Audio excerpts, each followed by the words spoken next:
to welcome everybody to the Coaches in the Mouth pod. Coach Jeff Williams here, along with Coach Brett Cook. Our man, the Mouth, Brent Benner's out. He's out on assignment. On the road. Big week. And I tell you what, just between me and you, talk to him on the phone, man. That guy's not real happy right now. I bet he's a little upset. He is upset, really taking things personally. I think he's been kicked off 3 or 4 radio stations this week for just, he's a competitor and he's just passionate. He's very, very passionate, very, very passionate and everything. Well, let's get into it. We were sitting here last week and talked about the LSU game and how we saw improvement. And, felt pretty good about going into A&M. And I'm going to shoot you straight. I was completely dead wrong against A&M. I've watched them twice. I watched them against Miami. I watched them against Auburn. I did not know they were that physical up front. And I don't know if that's a concern for us, but more I've watched it, I think they're very physical. Those down 4 are all 5-star guys. Yeah. They play 8 of them. And I thought A&M was a lot more physical football team after watching the game than going into the game. What was your thoughts? Well, that's one thing you got to remember is, regardless of their record, regardless of what's going on with the coaching there, they're always going to have some studs, especially out of the state of Texas, and A&M being the program that it is, and being the home state of Texas, they're gonna pull some guys and they're gonna have talent. And typically, at that D-line spot, if you got talent there, you just tell them to go. They can go. Well, and let's get into it. You've been there. Mm-hmm. All the offensive linemen are funny. Is they don't want to be heard from. They don't want to be heard or seen. Mm-hmm. They just want to do their job most of the time and kind of go eat the pregame meal, postgame. They kind of do their own deal. Mm-hmm. And people are getting after them. Let's just call it like it is. They're in the spotlight. They're in the spotlight. I know Coach Pittman's been down there this week coaching them. You've been in those situations. Mm-hmm. I've been there as a coach, as a player also, the confidence level and things like that. Mm-hmm. And it's easy to hear, let's block out the noise. Yep. But you can still get in your car and the noise is still there. And you got to do a really good job of that. You've been in those situations. What's going through those young men's mind? Because nobody wants to play better than they do. But what's going on through their minds right now? Well, you say it's hard to block out the noise, but in the O-line room, it's not as hard. You're able to shut that door and really rely on the guys around you because you have to, regardless of what the noise is. How if you're having a good day or a bad day in the press or the people like us talking about them, doesn't really matter to them. So that's a positive, for those guys as they are able to shut that door and able to kind of group around each other. But there is the aspect of, we do have to improve at the O-line spot. Well, and I think so too, and hopefully they'll get that done.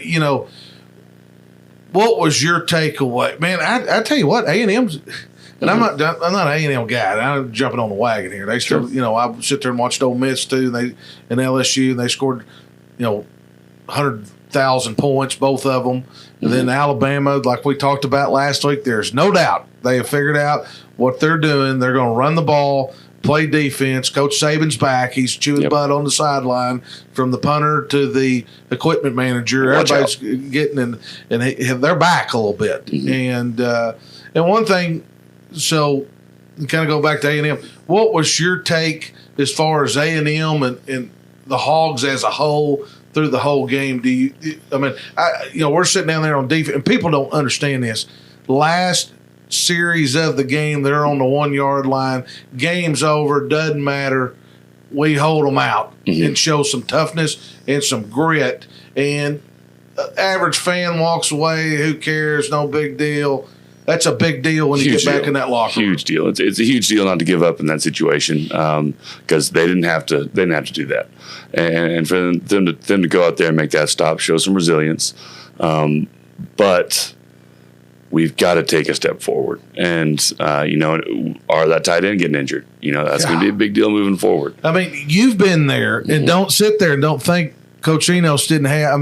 That guy's our most productive receiver, and they got some stuff, the whole package. And this is the way this works, ladies and gentlemen. You have your play sheet right here, if you can see me on YouTube. And when that happens, you do this right here, and and there goes half your game plan a lot of times. And probably more than that, especially with that kid. Yeah. I mean, you've got to change what you're doing and what your attack was. And whenever you've got a new OC, new DC, whenever something like that happens to a player of that magnitude, you're in trouble. Yeah, yeah. I tell you, let's get our defense a little bit. They gave us some points. Mm-hmm. You know, we didn't think they were going to be the 85 Bears coming into it. We missed a few tackles, but I thought defensively we kind of are who we thought we were going into it. We've done a pretty good job. They bailed us out there in the second half with a pick six. They're getting some turnovers. Now we got to look on and go to Ole Miss. Ole Miss has just played, beat LSU back and forth. Lane Kiffin, they're scoring points left and right. Should be a it should be a crazy, crazy game. What do you see Arkansas? We can't go into it the mindset we're going to match them points for points. I just don't think we can do that. What do you think Arkansas's mindset's going into this game with Ole Miss played Alabama, didn't score a lot of points. So, I mean, they've kind of been up and down, but they look very, very talented. And I talked to one of their coaches this year earlier, and he felt like they were fixing to have a great year. Yeah. Well, going to Ole Miss, 6:30 p.m., our guys will be fired up, be ready to go. You've got to lean a little bit on the fact that we do kind of have Ole Miss's number. Yep. And it seems to be a good matchup for us. It has in the past, and we've played some really exciting games, both here and there versus Ole Miss, and we find a way to get it done. I mean, A&M, we find a way to screw it up. Yeah. Ole Miss, we find a way to win it. So isn't that funny how that happens? You hate to rely on that, but I mean, it's proven true. Yeah, it is. I mean, I was talking to A&M fan during the game. Our tight end goes down. I go, there you go. Yep. That's the first sign. And then Ole Miss, we've had the crazy overtime games. Been on the road, beat them here, dominated them here last year. Yep. Should be an outstanding football game. Yeah. Well, let's do this. Let's change it over a little high school. Let's go ahead and bring on our Danny McCune, our BSN guest, and find out who our BSN Player of the Week is. Big Danny. I tell you what, a lot of great performances all over the state, and I tell you what we're seeing is things are starting to shape up. We're going to talk later on about the games of the week a little bit, but things are starting to shape up in conferences a little bit. And after 5 weeks of play here, tell me, what did you see last week, and how did we come up with our BSN Player of the Week?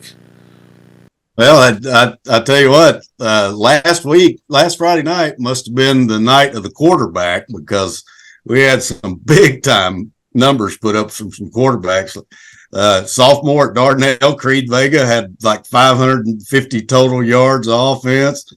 The Drake Lindsay at Fayetteville had 6 TDs, and Carter Nye at Bentonville too. So had some big offensive explosions last week, and yeah, I agree with you. I think it's starting to shape up. We're starting to jockey for playoff seeds, and hard to believe that we're already halfway done. It really is. And I tell you what else is, people don't see this is, even people are trying to get in those 5th and 6th and 3rd, 4 seeds.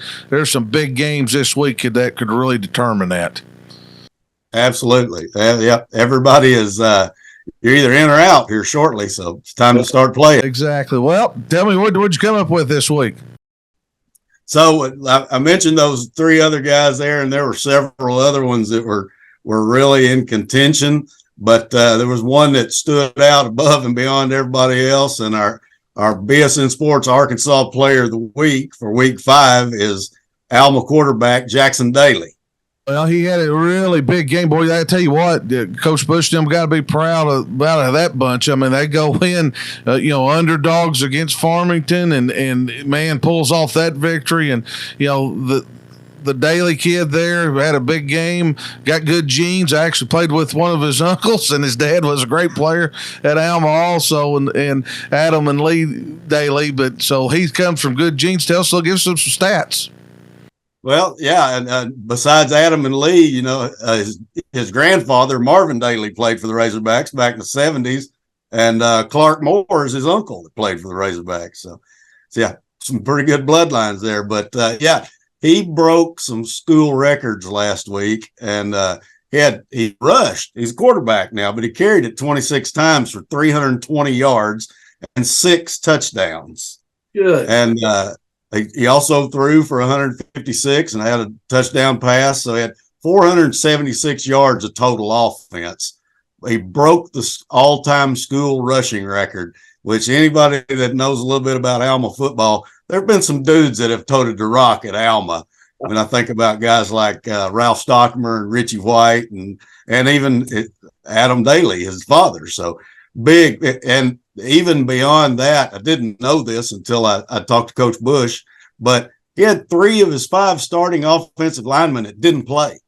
Wow. So for them to have that kind of offensive output against a really solid Farmington team, and we know what they do defensively, and we know who's coaching them on defense. So I'm sure Moreland was probably spitting everywhere, but it's an impressive feat for him, and for him to have put up those kind of numbers and to break school records like he did, that was a deadlock cinch for our player of the week. Well, it is. I mean, you sit there, think about it, man. You're going into the game, you got three starting offensive linemen out, and you got to put it on your shoulders. And boy, what a testament to that young man.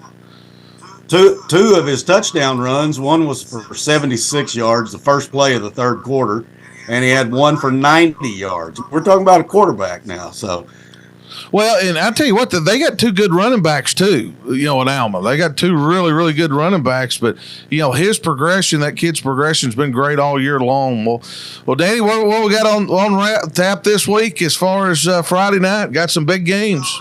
There's some big games, and there's some tough decisions to make. But I'm going with my heart Friday night.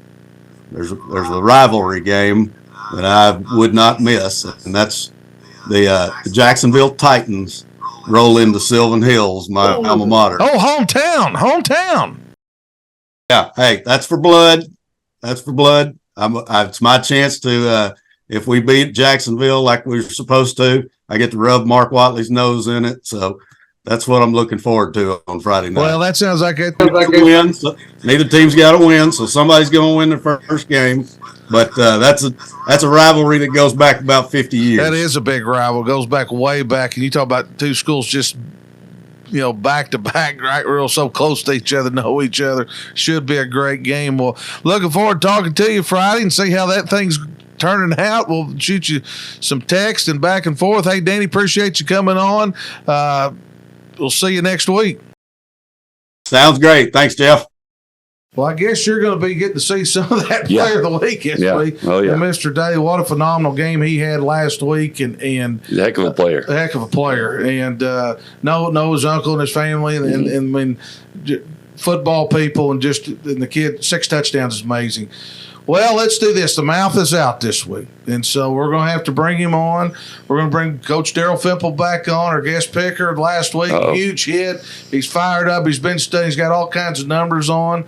Let's go ahead and bring him on right now. 8-2, man. 8-2, buddy. I mean, what break down last week for him? What did you see out there? I know you watched a lot of games. I know you were upset with Mills last week a little bit. Mills let me down, but after further research of that game, that Thursday night threw us all off. Mills in the Thursday night game, we just were not prepared for that. If you look at scores, Maumelle, but got a couple turnovers early, got some momentum on their side, and they just held on at the end because we came storming back there. The Mills Comets did. And then Camden Fairview, they were just mad at me. People were calling me because I picked against them and talked about them in 92, and they used that. They used that to pump some people up, and they played out of their minds last week against my Texarkana Razorbacks. Well, talk to about this. Let's hit this one, which I thought, man, well, they've kind of defined themselves a little bit. West Memphis, yeah, a big game at home against Catholic. Against Catholic, and we figuring out maybe Catholic has some trouble with the travel plans, but I thought West Memphis did a really good job. Didn't turn the ball over. Had some big time plays. Of course, I think Catholic had a little trouble trying to get open against some of the speed they seen that night. Well, and that's a big game. Let's also let's talk about the Searcy Lions holding on there late against El Dorado last week.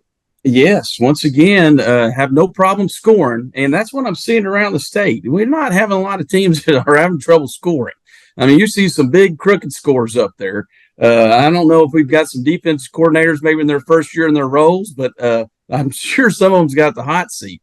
I think Coach Pankey at Conway's by far right now got probably the best defense going right now. So he's doing a magnificent job there at Conway. Well, you were there live at the North Little Rock Conway game. What'd you take away from that? Speed of Conway was pretty impressive. I didn't think Conway played as sharp, and then I opened up the newspaper and I seen that Buck agreed with me.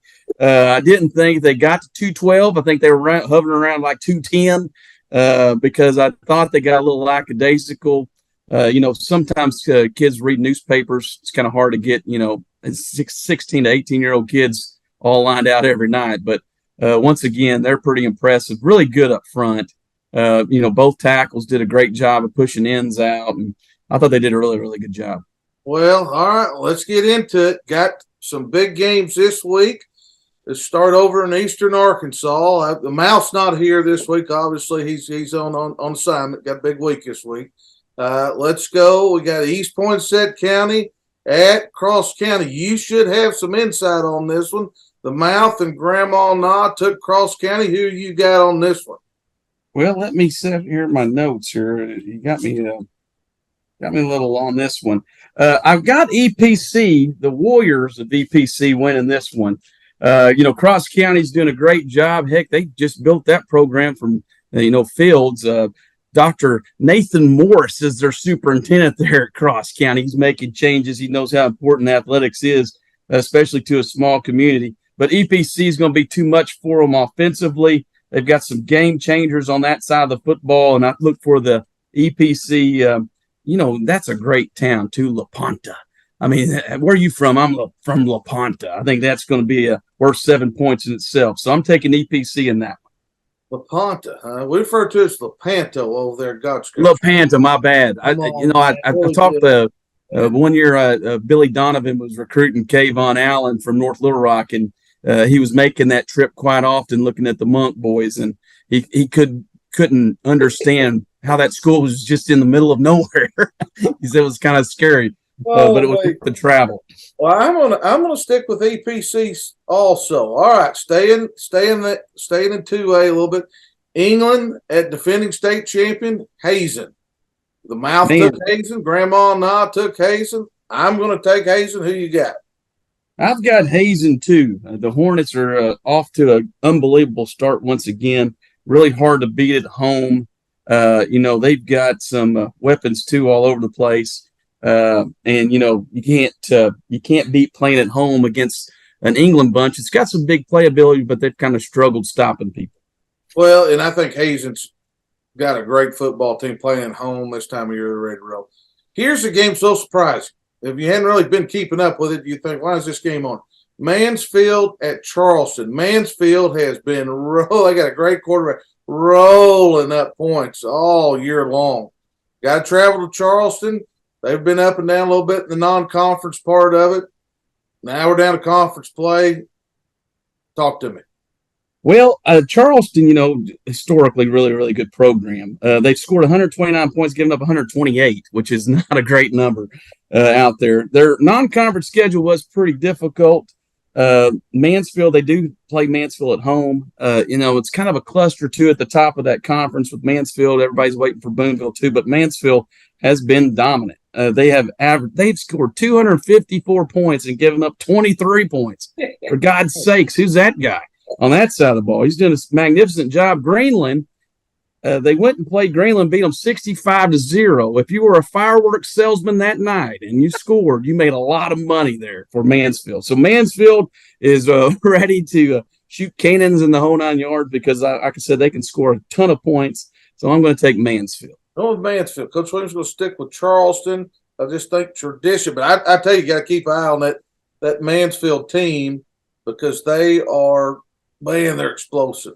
All right, now these are the two teams we can't figure out all year long. They got Lakeside at Texarkana. We were real high on Texarkana last week. They heard the war story about you going down to Fairview. Fairview wins at Lakeside, goes to Magnolia. I mean, up and down. Lakeside's had some big wins earlier this year.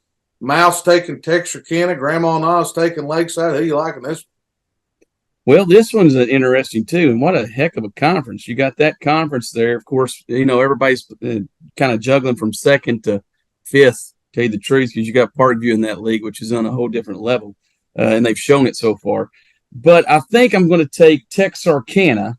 Texarkana is, man, defensively they played really well up until last week. Camden was the first one to get them. They both lost road games last week. So this one's going to be a little interesting. Texarkana gets back home where they're really, really good. And here comes Lakeside ready to get after them. So I'm going to take Texarkana in that one, which is going to make that conference race really, really interesting down the road. Oh, it's going to jam it up everywhere. I'm going to go with Lakeside. How about Magnolia? How about Magnolia coming out? Beefy's done a great where job do they come down from? there. But, you get that triple option going down there. And Beefy and them started off slow, and they're coming on. All right, I think so. This is a tough one, too. Mills at Pine Bluff. Grandma and Oz going with Pine Bluff. The Mouth's going to go with Mills. Mills, like I said, they're never out of it. They're always in it. They've come from behind. They score points. They got beat by Maumelle, turned it over last week. Pine Bluff has been quiet and just steadily rolling and winning. Another conference race that's huge there because you've got Robinson. Both of them got Robinson left on the schedule. Marion, who can figure that? Mills, who can figure out what happened last Thursday because Maumelle's down there kind of towards the end of the league. Pine Bluff beat up on the bottom half of the league. They haven't really played anybody. This is their first test. Of course, it's going to be at home, too. And Pine Bluff, so far this year, hasn't lost a home game. But I'm going to take the Mills Comets, for God's sakes. Can you get it done this week? We're playing on Friday night. So I'm thinking the Galaxy's going to be booming. We're going to come in there with a little chip on our shoulder, maybe get off to a better start. And I'm going to take the Mills Comets in this one. I'm gonna go with the Z's. I'm gonna go with the Zebras. I think they got it going on right there. But this thing go either way. There ain't no doubt. Staying in the same conference. Here we go. Maumelle, Coach Maupin pulls a big upset last week against Mills. Headed back to where he used to work at Joe T. Robinson. Coach Escola's got a young football team, but they hadn't lost since week 0, and they do a great job. The Mouse going with Robinson. Coach Grandma Nas going with Robinson. I'm going to go with Robinson. I hate to do that to Coach Mob 2 weeks in a row, but I'm going to go with him. Who you like? Well, here's an interesting fact about is this, Coach Scola has been over there forever. I guess he's kind of like the Nick Saban. His assistants don't beat him. So his former assistants are not real good against the Robinson Senators. I still think their field should be called the General Assembly. I think that would be awesome if you're the Senators. But anyway, since the italic R, they went to this big R, they haven't lost either. No, I'm just kidding. I don't really know the facts on that, but I thought the cursive R was kind of cool. They're only giving up 13 points a night. You take away the Pulaski Academy opening game, they've given up 30. So I'm taking the Robinson Senators in this one. Maumelle, like I said, played really well last night. They have a kid on their roster. I don't even know if this guy plays, but his name's Jahalan Harris. He's one of the Harris boys. He's a sophomore. He is 6'7", 375 pounds. I'd like to give him a nickname. I think I can give him a nickname. Call him the Mountaintop. How about that, huh? The Mountaintop. I don't even know if the guy plays, but he is a monster. So anyway, Maumelle's future looks pretty bright heading in here, but I think the Robinson Senators are going to have too much at the General Assembly field.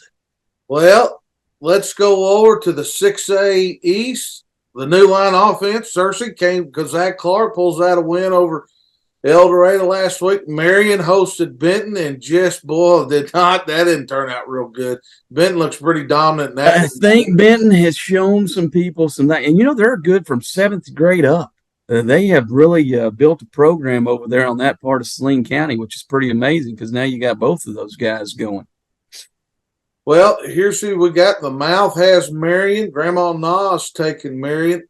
I'm going to take Marion. I think they bounce back. I just think They got a lot of good athletes. It's a long trip over there for the new line offense. I'm going to go with Marion. Who you got here? Well, it's been interesting on that one. Both of them have kind of, struggled. Cersei's defense has struggled at times, but I think Marion's going to end up getting this game, even though Zach's going to do a fantastic job of having his kids ready to play. But I think Marion's going to be too much at home for him. I think so, too. Well, we got a big battle here. I'm fixing to bring on Coach Brett Hobbs here real quick from the Springdale Bulldogs. I got a big matchup, in-town match with Harbor. Big playoff implications. Let's bring him on right now. Our BSN guest of the week, Coach Brett Hobbs. Coach, boy, I tell you what, win going into this week, rival games, 2 in-town games here in Springdale, throw all the records and what's going on in the past out the window. You never know what's going to happen in this game. Both of you are sitting right there on the brink of probably getting in the playoffs. I believe, if y'all win and everything probably goes out as planned, you're in. They're still fighting also. They need to get a victory over you guys to kind of secure their spot. So it's a huge, huge game as far as playoff implications. You guys have played them a lot of times. I mean, y'all played, I think it's about a 20-year period. Golly, it's hard to believe it's been that long. Yeah. But they have struggled at times, but you feel good. We talked about your football team going in this year. I've actually got to watch you play live, new offense and things. Y'all kind of, beat Farmington. Y'all done some great things, and we'll turn it over a little bit, and then we got to come back. And that part of Harbor's given up a lot of points, but you look at their schedule. I mean, my gosh, they played the Dallas Cowboys, the New England Patriots, and that schedule's been brutal to those guys. They get a win last week. Tell me how healthy you are, how you feel about it going into it. And let's just really focus in on your team, then we'll talk about Harbor. Where are y'all at this point in time in the season and your growth? Sure. I think each game we're getting a little bit, we're going to get a little bit better offensively, especially with the new style that we're running. Each week we get to add a little bit more of a wrinkle or formation or something in there that's going to cause, the defense even more problems. We switched some personnel around, trying to get our best guys on the field, with some of our receivers to kind of open up the passing game a little bit because we haven't done much in that area. So we feel good about that. But as far as health-wise and everything, this time of the year, we're in pretty good shape. We got Caden Asrud, who's a playmaker for us, a returning starter. He came back last week, had a big game. And so, we like where we're at right now. And like I said, we've moved some guys around offensively and defensively that I think that's going to help us as we continue moving forward in this conference hunt. Well, in you talked about, you put in a new offense. It takes a while for that. You're changing just wholesale, going the triple option. That's timing. People talk about passing game time. Triple option's got much timing and mesh and all that stuff to deal with it. It's tough. And y'all, where are you at offensively as far as your growth right now? I mean, you talk about expanding the passing game. Do you feel like you're making strides where you need to go offensively? Oh, absolutely. I mean, when you watch our games, we're able to move the football.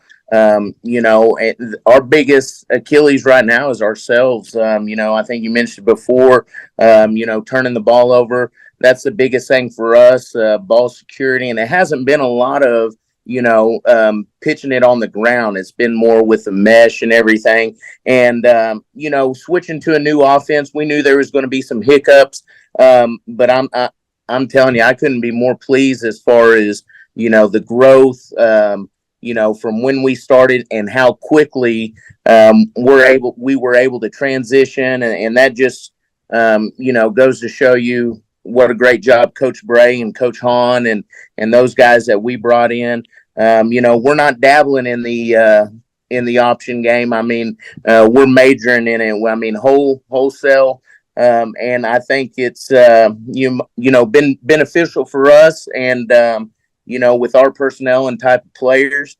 And I think that we're only going to continue to grow with it and continue to get better as we move forward.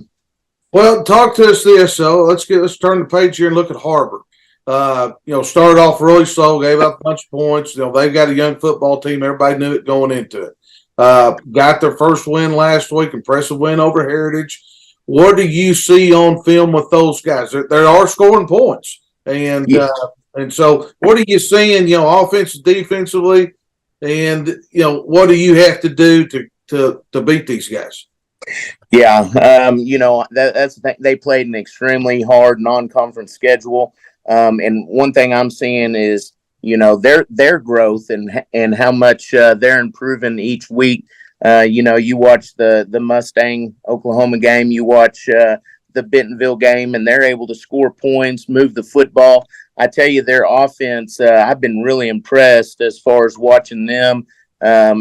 Just with all the trades and the shifts and the motions and how fast that they go, that puts a lot of pressure on the defense. And, the biggest thing for us this week is to be able to get lined up, because with all the different formations and everything, they want to catch you out of position or, get proper leverage or get an extra guy.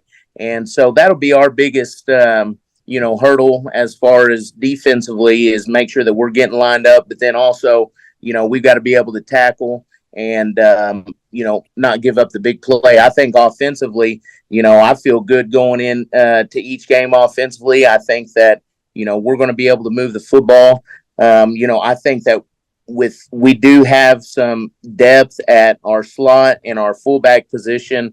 So I think, as the game goes on, I think that we can really wear on them. And, I think that's going to be one of our strengths, but, also controlling the clock. If we can do a good job offensively, keep their offense off the field, I think is going to be a big, a big key for our success on Friday night. Well, I don't think there's any doubt. Well, talk to me. You got to go over there. We're getting a police escort, please. We're going to get a police escort. Everybody's coming in. There'll be everybody in town there. Ought to be a great, great game this Friday night. Well, Coach, good luck to you and your staff. We'll have you on later on down the road. Hey, keep up the good work. We're always checking your work every Friday night. I appreciate it, Coach. Thanks for having me on, and I enjoy listening to you guys. Well, we appreciate you. Have a good one. Man, Coach Hobbs feels good about where he's at with his offense. They turned it over, had some turnover issues, moved some people around. I look at Harbor. Harbor's played the Dallas Cowboys, the 49ers, and the Patriots this year. Man, they have. And played Bentonville, gave up a lot of points, but they scored a bunch of points. Last week, go to Heritage, dominate, score. Springdale had a big victory over Farmington. They've been on a roll a little bit. Talk to us who you like here. The Mouth took Springdale. Grandma Nod took Springdale. I mean, what's the battle cry here? I mean, this is for the playoffs. Well, I think also, too, that it's going to be an important halftime show with the bands playing, because this could be one of those this is going to be the weirdest game probably of the night, maybe in a long time. So the bands are going to dominate this game right here.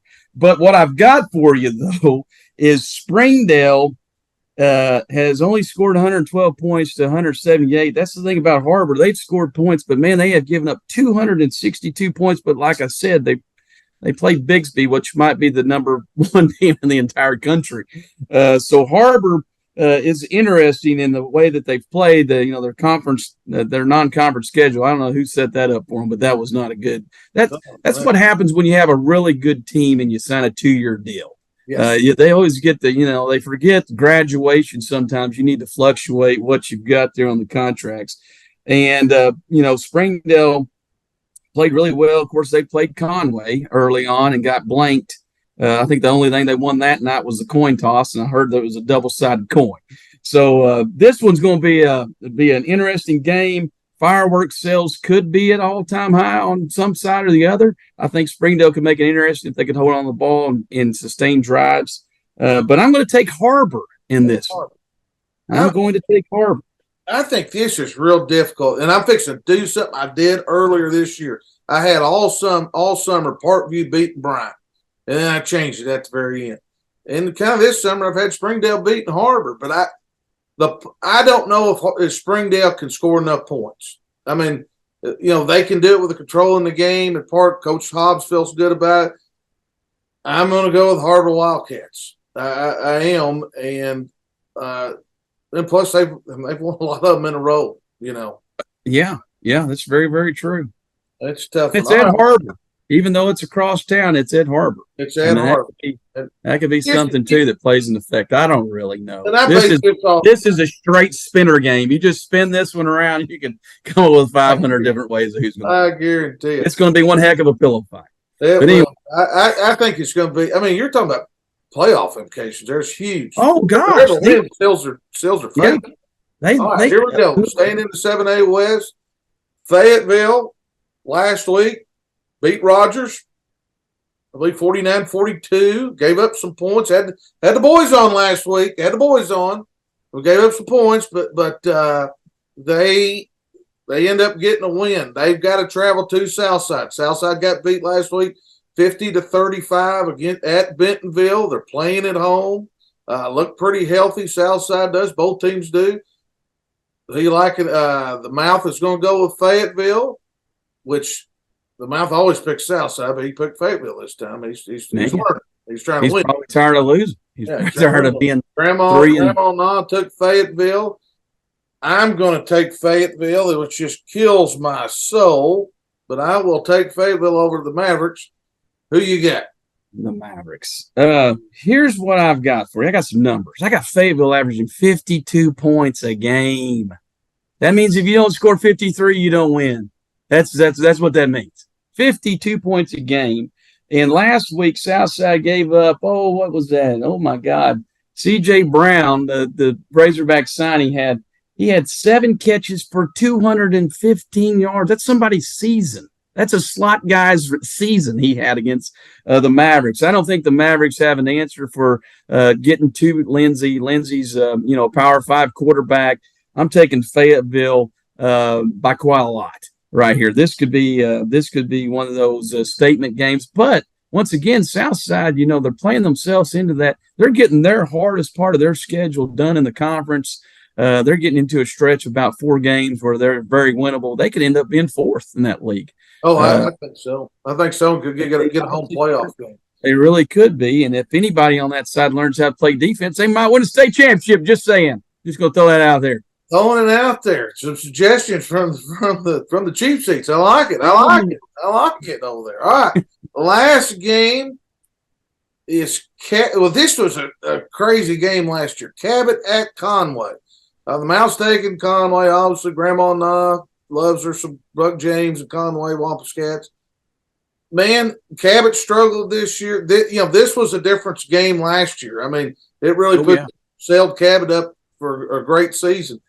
Big rival at Conway. You've been to these games. You've seen them.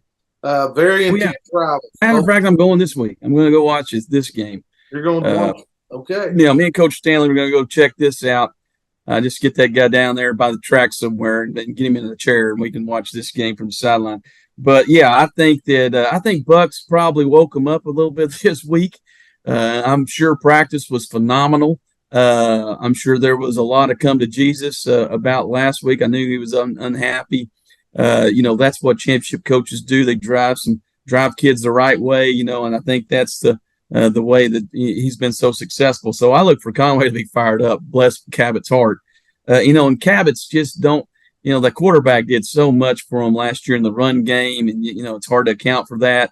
If anybody played defense, I don't know if anybody plays defense anymore, but anyway, that's something that they're kind of lacking this year. Still got big linemen. Still really, really sound, well coached, all that great stuff. I always love coach talk when they say well coached. What does exactly that mean? And most of the time it comes after you beat somebody. You have to say, hey, they're well coached. Well, you beat them. But anyway, I think both teams are set up for a high, at least maybe even a bye in the playoffs if Cabot can get rolling here. But they're not going to get rolling against Conway. I think Conway's playing at home. And like I said, I think Buck has definitely shook some. And how about the OBU Ouachita Tigers? Yeah. legend Coach Knight, being the genius that he is, offers Donovan, finally, the quarterback at Conway. I mean, what a move. No wonder the guy is on the ballot for the Hall of Fame. That guy's figured it out. That guy's a player. I mean, Donovan's a heck of a player. He makes throws. He's a good leader. He's great in that system. I was really excited for that kid. That's pretty awesome. But yeah, this is going to be Conway by 90. No, I'm just kidding. Conway is going to win this one by 3 touchdowns, though. Well, the kids had to love getting up in the morning and reading the Democrat Gazette. Cats win. James is upset. They know it's going to be a great weekend. Yeah, I'm sure they were really excited about the Sunday. But watching a little film with Coach would have been awesome. Because 1 year they were playing Conway when he was at Bryant, and this is probably the most respect I've ever seen for that I've ever given a football coach. They're starting defense. Now listen to this. They had 11 people, and this was by probably the second one they won. And Conway's getting them pretty good there. And Conway's kind of doing whatever they want to do on offense. This guy calls a timeout and takes all 11 off. He put his second unit in on defense. He took all 11. Just said, hey, come sit with me over here.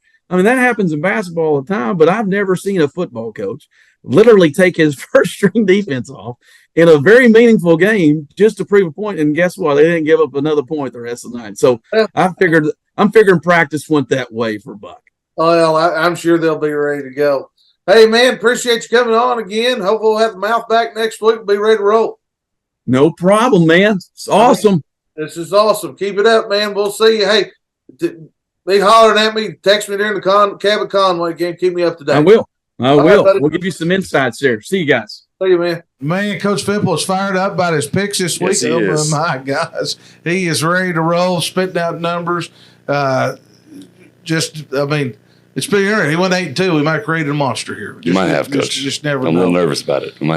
Let's do this. Let's go ahead and let's talk about our picks of the week. We'll bring on our man Derek from Triple Crown right now. He had pretty good couple of weeks. Let's see what he has to say. See what direction we need to go. Let's bring him on. Mr. Triple Crown himself, Derek. Crazy week last week. I mean, hit some big ones and then had some surprises. NFL right now is a little crazy, but I think it's starting to play itself out a little bit. And then college football, man, who knows? Who knows what's going on with all that? Talk to us. What do you got for us this week? Yeah, no problem. So we're going to dial back a little bit this week. We're going to have 3 college games and 4 NFL. In college, we're going to do Notre Dame at Louisville, and we're going to take Notre Dame. You're on this Notre Dame. I know, I am. They got a damn good defense, man. Yeah, and they so, do. whenever you're holding Duke down, which Duke's got a high-powered offense, and then Ohio State scored 16 on them, and they should have won that game. Louisville's high-powered offense as well, but I don't think they've played a defense like Notre Dame. And Notre Dame's got solid quarterback play out of Hartman. So we're going to take money line on Notre Dame. And then it's a marquee game. I want to play it just because of the line. Oklahoma at Texas. Oof. And the original line is 7.5 Oklahoma. And you can buy it to 14.5. So that means that I'm going to take Oklahoma at 14.5. I think Texas got a better running game. But you look at Oklahoma, a lot of people don't think they have defense. They actually have a decent defense, and I think it's going to stay within 2 scores. That's what I'm gambling on, right? Well, and I agree with you. I've watched their defense the last 2 weeks, and that's kind of what I wanted to watch. I mean, they've been able to score the ball. They're not, in Iowa State, I know they're not a great football team this year, but they have been a thorn in OU's side, and I think their Venables has got their defense going in the right direction. Yeah, I don't know if they'll actually beat Texas, but I think that they'll keep it within 2 touchdowns, and so I think 14.5 is a safe bet there because they're going to score. And then the third game on college on Saturday, I've got North Carolina at home against Syracuse. The line's 8.5. North Carolina's number 14. They've been beating people pretty well. They beat Pitt. But with that, so you look at Syracuse play, they haven't played nobody, right? And they're 4-1. North Carolina's 4-0. I would buy it. I'm not going to take the money line, but we're going to buy it down to a touchdown. It's 8.5. bite down to 7, and I think North Carolina will cover there. And so you parlay all those, and you get like 2.5 to 1. So Notre Dame money line, Oklahoma plus 14.5, North Carolina bite down to a touchdown, -7. NFL, I'm going to ride with the money line, right? I mean, we're going to continuously do that. That's but I have good. it works. But there's a little bit of a little trick that I want to tell you guys that you can do here if you bet on these apps like I do, right? So whenever you're playing the money line on these games, and I'll use this first one as an example. It's the Bears at the Commanders, and the Commanders are going to win. Bears are tanking. They're trying to get pick 1 and 2. I mean, even though they about beat Denver, who's awful, but Commanders are, they played the Eagles really well last week. Washington Commanders, it's kind of hard to say that and use the Redskins. Yes. But you can get +2 if you bet on these apps at the same price as money line. So why not take +2? Because you might lose by 1 point, right, on a last-second field goal or something like that. And so whenever I say Commanders +2, it's because you're getting the same exact odds as you're betting money line. So you go in there and you move the little dial until you get the +2. The second game, that's the Thursday night game. The second game is Panthers at the Lions, and it's -9 Lions. I'm going to take the Lions all day, but I'm going to bring it back to money line. I think that's the best team in that NFC North, no doubt. Panthers they're just trying to figure out the quarterback system there completely. The third game is Giants at the Dolphins, and the Giants are awful. I mean, they are absolutely awful. Like they got sacked 10 times last night. I mean, I felt bad for Daniel Jones, to be honest. Like, he come off the sidelines, and Dabo was like, "Hey, what was that?" And he's like, "You go play quarterback." I mean, he had no protection or nothing. Without Barkley, he has no insurance at all. And Dolphins are going to come off of a loss that broke my heart this week. Oh, man.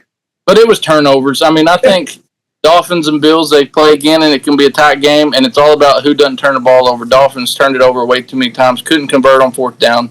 So Dolphin rebound at home on money line. And then saving the last game for you here.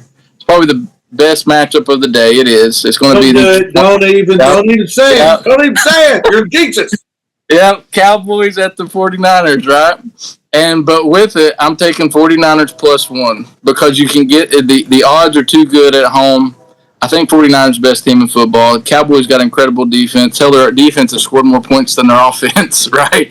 But I really think 49ers got all the right weapons. I'm not sold on Dak, and I think in Shanahan's offense out there, I think you just have to have a guy like Purdy. I think you could put Stetson Bennett in there, and that offense would work. You know what I mean? Yeah. And so, and he's consistent enough, smart enough to make it work. So to summarize NFL: Commanders +2, Lions money line, Dolphins money line, 49ers +1 because you get the +1 for free. And in case they lose on a last-second field goal, you don't lose your entire parlay. That 49ers Cowboys game's really interesting because they played, a year before in the playoffs. 49ers just ran right through them. I mean, they didn't know they didn't even need to throw a pass. And then last year we go there, and man, we play awesome on defense. Besides, Dak didn't know what team he was on. He got thrown to the other team, and so this is a huge game for the Cowboys. I am for both of them. I mean, this one you look down the road and home field playoff and stuff like that. Either you're traveling or not. So it's a huge game Sunday night, and I will be the most nervous person in Northwest Arkansas. I will be scared to death. It's going to be an awesome game, man. I really do. And I was sitting there, I was looking at it, and I'm like, I have to play it. I mean, it's just, I had to because, I honestly thought 49ers were going to win it last year, and I've said it every program you've had me on here until they didn't have a quarterback no more, right? And so I think they're the real deal. And look, you watched the game last week, McCaffrey. He's going to be running. I think another good bet is Dallas is not going to want to let him score. He's scored in 13 straight games. He had 4 touchdowns last week. He could have had 5. And so I think they were being nice to Jerry Rice by not letting him beat his 5-touchdown record, right? But they're incredible, and McCaffrey's incredible, to be honest. They're physical. They're good on defense at all levels. I mean, they're unbelievable. They've done a great job putting it. John Lynch and them have done a great job putting that team together. Get a rookie deal quarterback. let's load it up and go try to win it. And they can stay healthy. I think they've got a really good shot. I love watching Greenlaw in the middle too, and he Yeah. actually got picked up last week. I don't know if I hadn't read about him or anything, but he's the key to that defense. I love watching him, Arkansas guy. I love watching him in the middle. So, but Great story on that young man. Mm-hmm. I think it's Coach Smith. He worked for Coach Beelum as defense coordinator. He came to South, so he had a corner they were looking at, and then Dre Greenlaw was the other guy. And they really had one scholarship left, and he comes to Southside, and they beat us 7-0, and Dre Greenlaw beat us by himself. And I remember walking on the field going, I looked at that coach, and he goes, "What do you think?" I go, "That guy's pretty good, man. You probably want to look at that guy a little bit." Great story, but Drake does great. I love watching. Real proud of him. I won't be pulling for him Sunday, but really proud of it. Well, Derek, let me get you off here. Tell us everybody where they can find you. Yeah, TikTok. Just look up Triple Crown. I've been posting about every 2 or 3 days. Anytime there's a big sporting event on, tonight I posted. I got the Brewers tonight, right? And I go in there, like it, just trying to get followers. We're getting about 400 to 500 views, up to 800 at certain times, but just trying to get the word out. Sorry, that's a horn at a bridge here next to me. Horses are coming in December, so I'm starting to get that itch, and so I'm going to start doing a lot more studying on that, and so we'll get into that pretty quick. Well, won't be long. Well, Derek, see you next week. I appreciate it. Hopefully people can win some money. See you later. All right. Take care. Well, I hope everybody really enjoyed the show. I tell you what, we got some great games lined up for this Friday night. Also, Hogs on Saturday. Yep. We got picks. Derek gave us a bunch of picks. You can have a little fun with. And Bray, let's before we sign off, tell everybody where they can find us. Well, yeah, Coach, we are on both Twitter, X, and YouTube. On X, we are Coaches Pod. It's our handle. You can see all of our episodes there, or you can go to YouTube, search Coaches in the Mouth. We're there every week, as well as Apple Podcasts. Those are being streamed there as well. So give us a like and the follow.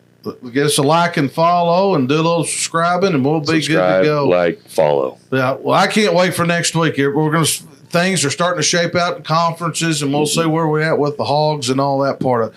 Well, for Coach Jeff Williams, Coach Bray Cook, we'll see you next time on the Coaches in the Mouth.